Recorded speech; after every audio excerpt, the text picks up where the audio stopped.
In today's video, we're talking about an exercise called wall stork.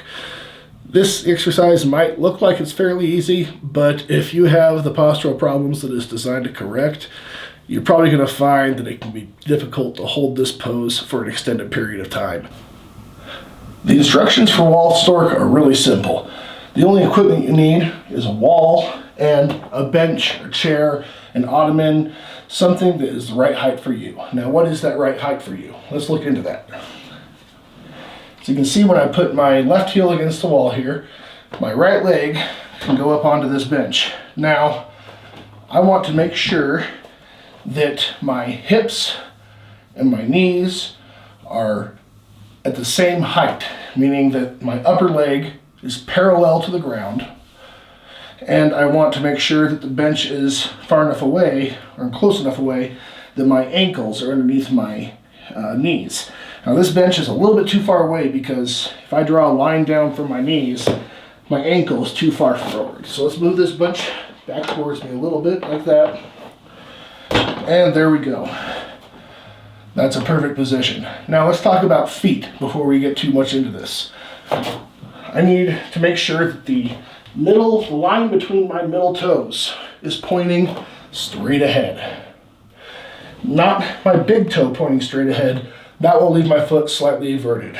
The middle toes pointing straight ahead. The same thing goes for this foot. These middle toes are pointing straight ahead.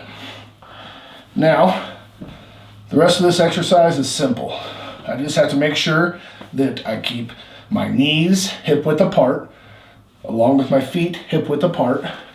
Keep my hips against the wall, meaning that because this leg is up, doesn't mean my hip rotates off the wall. That right hip is still planted firmly against the wall. Same with my shoulders. I'm just going to let my arms relax.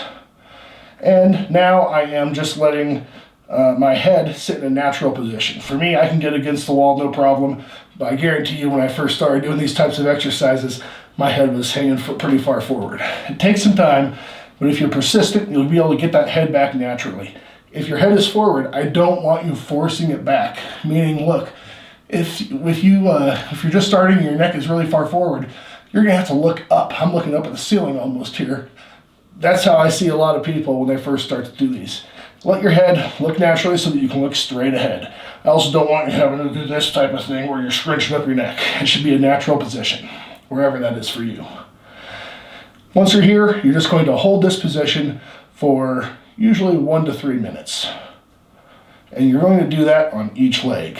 If you have trouble, you may not be able to make 3 minutes at the beginning. This exercise is deceptively difficult.